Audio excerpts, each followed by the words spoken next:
calm and rational individual. I should really patent that. You all listed. I've been meaning to get this SunGoldPower inverter out for a bench test. I'll definitely try to be reasonable and safe. Okay, I've set up my temporary test bench here for the SunGoldPower 4 kilowatt low frequency inverter, also known as the LFP series inverter charger. 0000 or 4/0 gauge cables. These are good quality cables. They're about a little over 3 foot long. These are the best cables that I have. And for 12 volts at this level, you definitely want to have at least, I would say, 4-aught cable. I've already done some tests on it to make sure it survived my transport out to the barn, which is where we're currently located. To start the surge test, I need some connections. So I'm using the GFCI, which is kindly provided in the side of the inverter, but it's not enough for the test. I'm going to need a minimum of 2 outlets. Basically, I had an old outlet left over. This is a new work box here, taken from one of the buildings that I had at my last property. Nice and convenient. Put an outlet anywhere you want. I should really patent that. So yeah, this is totally up to code. It's GL listed. Everything here was signed off on by expert electrical engineers, and yeah, this is definitely up to par. So as you can see, I just wired right into the terminal strip. I have not severed the neutral to ground connection. Powering the experiment is the watt cycle 628 amp hour battery, 8 kilowatts. To begin the test, I have 2 5000 BTU window air conditioners. Both of these are in good working condition. There's nothing particularly unusual about them. These are not inverter style air conditioners. They're just ordinary compressors that are either on or off. And I really believe that it should be able to easily start 2 5000 BTU window air conditioners. The surge rating on these types of inverters should be really, really high, or at least in many cases it is. We'll see. Sometimes in solar power, terminology can get kind of confusing. I've had people tell me this is not a low-frequency inverter, but I don't think they quite understand the topic. The output stage on this inverter is using no switching at all. It's running at a frequency of 60 Hertz. Typically, on a high-frequency inverter, you'd have a bunch of MOSFETs at this end, and they'd be running at a very high frequency to generate an AC sine wave. That's not the case with this unit. There's no switching on the output. If you want to learn more about this inverter and see what it looks like inside, watch part 1 of this video series where I took this apart and I did a commentary from sort of an engineering perspective on what it looks like inside and the build quality and all that. But suffice it to say, we're only running a 60 Hertz frequency on the output. That's low frequency. End of story.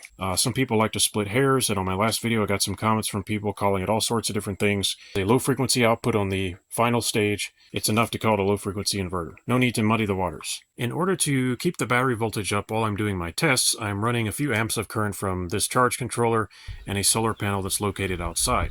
It's not super relevant to the test, but I thought I'd mention that it is being charged. There's a little bit of power coming in, and right now we're only getting 106 watts. It's not cheating. It doesn't really help the inverter that much. What we're testing here is not my batteries, but the inverter. And in order to test an inverter properly, you need to give it the proper supply voltage, and at 12 volts, we don't have a lot to work with. You don't want to really have a low voltage on the input because this inverter may not perform well when you drop the voltage really low. Big, thick cables with low voltage drop, a little bit of charging into the battery to help keep the voltage up. That will help make sure we have a good test and get a accurate result. I like to run lights during my inverter tests because if they flicker, I know there's a problem. If you get even a slight interruption, the lights will flicker, and it's very easy to see that with the human eye. You don't need any instruments or gauges for that. 2 window air conditioners that are plugged into this power strip here. Miter saw plugged into that power strip. And just to make sure we have over 1000 amp hours of lithium iron phosphate batteries for this test, I've added that 300 amp hour watt cycle mini right over there. It has just over 300 amp hours in it.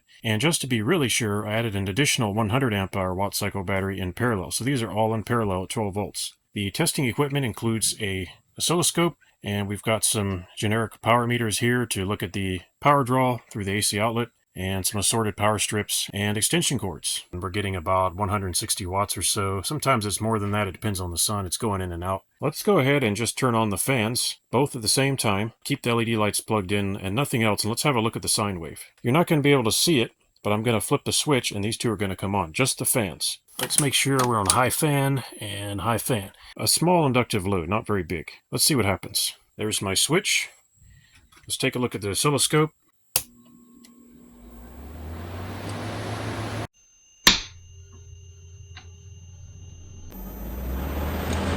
All right, no drama. Just a little bit of a dip in voltage as you would expect. All right, let's turn the compressors on these air conditioners and see what happens.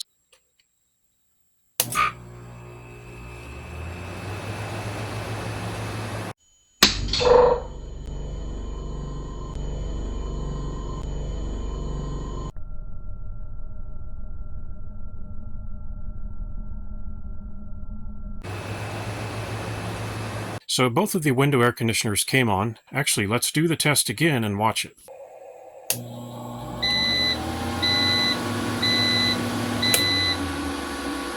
We have what's called a locked rotor condition, or we're drawing LRA, locked rotor amps. And because I was cycling the air conditioners, they had a locked rotor. So I'm just going to let the air conditioners sit for a little while, let the pressure equalize in the expansion valve, and then I'll start the test again. A locked rotor condition is quite common on window air conditioners and other equipment. It's a really bad thing. You can burn up your air conditioner, or whatever's plugged in, if it has a locked rotor. So I don't want to burn up my air conditioners. I still want to use them sometime. But it's worth talking about and it's worth thinking about when you're doing these tests, and also when you're using an air conditioner or anything with a refrigerant compressor in it. Okay, here's the two 5000 BTU window air conditioners. Let's see if we can catch the surge amps on the DC side.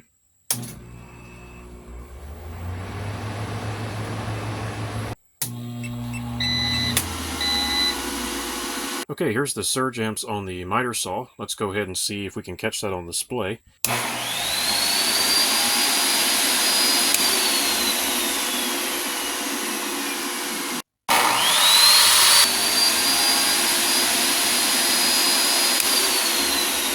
Okay, so it can run the miter saw quite easily. Draws a huge amount of current on the battery side, but it starts it without any problem whatsoever. The window air conditioners, same thing, unless they have a locked rotor condition, and of course any inverter would struggle with that, because it's almost like a short circuit.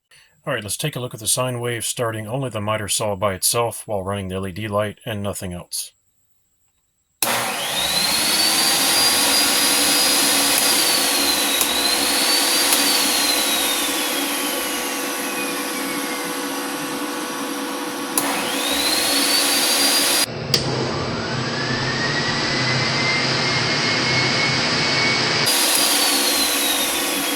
Okay, so what we saw there was a little bit of flattening of the sine wave.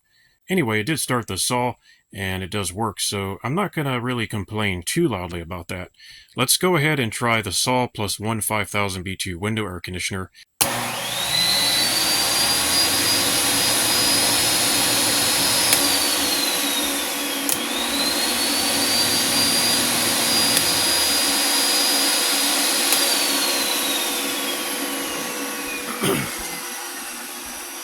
What I did in this test is I deliberately locked the compressor in the window air conditioner.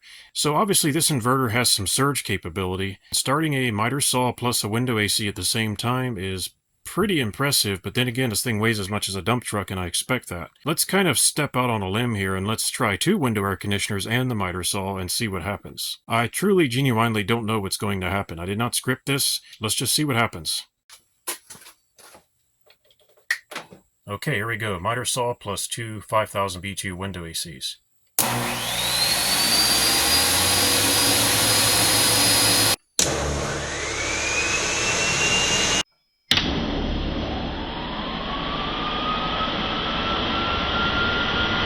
Okay, so that's pretty impressive. That's quite a surge for an inverter. So it obviously has the muscle to start three very significant inductive loads. Keep in mind that window air conditioners, even though they may only take 400 to 480 watts or so, let's say 500 watts if it's really hot, that's not what they're going to draw when they start up. These guys are probably drawing something like 3 to 5 times what they're actually rated at. So I'm guessing these two together are surging around 4000 watts for just a brief moment. It's definitely going to be extremely high. And when you add the saw on top of these, that's pretty ridiculous. I don't know anybody who would need to turn on two window ACs and a miter saw instantly at the same time. But this is a very good and instructive test to show how much muscle and raw force that this inverter can bring to the table. Let's take a quick look at the DC amps on the 12 volt side while starting the two ACs and the saw. Okay, so in that test, I have a 400 amp clamp meter, and unfortunately it maxed out. So it tripped the overload on the amp meter. That means the surge was in excess of 400 amps on the DC side, which is no surprise whatsoever. I do not have the proper equipment for measuring such gigantic and instantaneous surges, but I think you get the picture. It's pretty high. Well, I'm a calm and rational individual. When things are going well, you just really need to pile something else on top, right? So here's three window air conditioners, all are 5000 BTU models. That one has a bad fan bearing in it, so I guess that makes the test extra special. It will still run, but it's just really, really loud.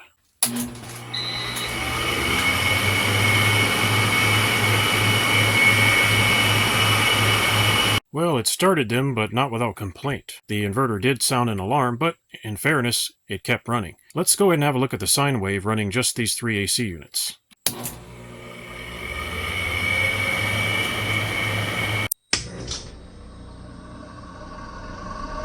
I'm satisfied that this inverter has some surge capability, there's no doubt about it, but let's go a little bit over the deep end and let's see if we can start all 3 window air conditioners and the miter saw. I'm not sure if it will start all 3 plus the saw, but this is a very interesting test and let's find out.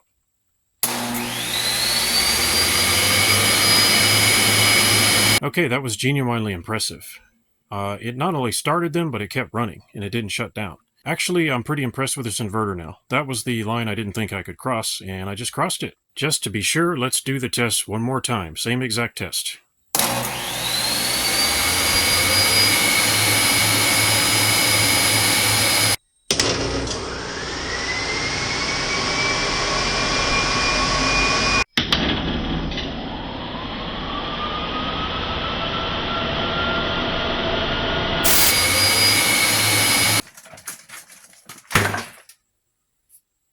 Okay, here's a so-called 6 horsepower peak, 8-gallon Stanley vacuum cleaner, shop vac. Figured I had this here and I might as well give it a try, so let's see what happens.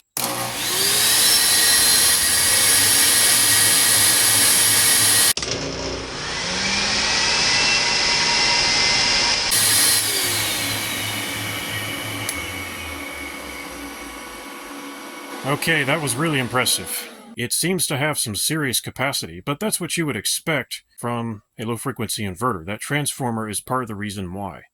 The MOSFETs themselves are not actually galvanically connected to the output. It's a little bit of a different situation. You can't really short them out per se. The transformer is what's running the loads, and then the MOSFETs are hiding behind that. Kind of changes the game, and that's why these inverters have such ridiculous surge capacity. I think, having seen what I just saw, I don't care if this thing weighs 100 pounds. That's fine with me for that kind of performance. An extremely valid and critical test for inverters is how they surge while already loaded.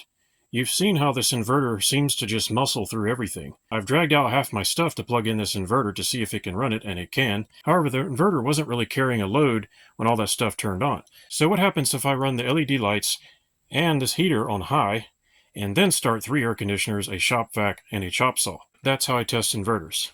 I'm not saying you would do this every day, but I'm pushing this inverter really hard to make sure it does what it says on the tin. It says it can surge, so obviously that's true. Let's do one more test here and then we'll summarize. So those of you who are still wondering why do I buy a low-frequency inverter, well, you just saw it. The ability to surge huge surges on demand when needed. Alright, here goes the crazy test. Let's put the space heater on high and see what happens. And running the space heater is a joke. There's the DC, 132 amps on the 12 volt side. The battery's right around 13 volts, which is good. I don't know if it's going to do it or not, but hey, let's give it a try.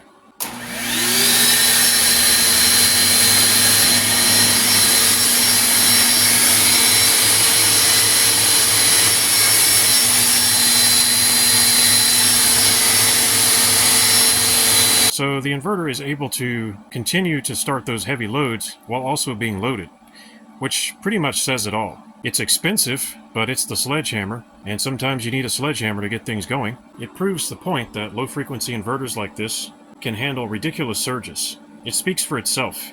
The sine wave didn't look so great while running all that stuff. Of course I was overloading the inverter, and I was doing it on purpose. And of course the average person isn't going to do that. I'm not trying to sell the inverter, I'm trying to test it to see if it has any faults or flaws. Pushing this inverter like that shows that it can handle some punishment and abuse. It will also run in excess of its rated capacity for quite a while. I wouldn't recommend doing that in the real world for any long length of time because that's not a very good idea. But if you had an emergency and you needed to start a really heavy load, this thing here will do it. The space heater by itself is causing a 42% load on the inverter. That's before I turn anything else on. Very impressive. Let's take a look at the sine wave while running all those loads at the same time.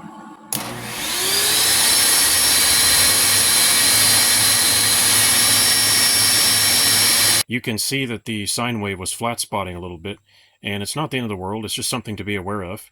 However, everything kept running. I'm sure there are good high-frequency inverters out there, but every single one I've tested, the sine wave just falls to pieces under any kind of a surge. Even starting a freezer, like a 5 cubic foot freezer, would tear up the sine wave.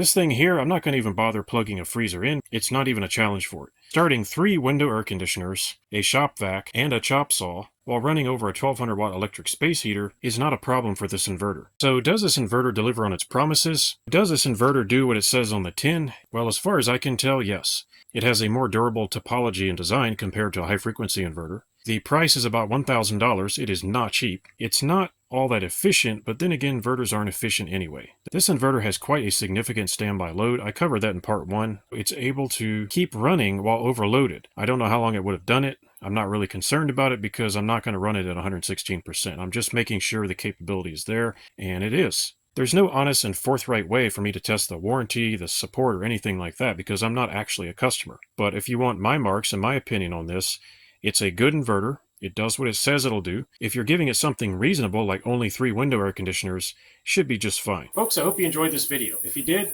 please leave it a thumbs up, subscribe, and comment if you have time.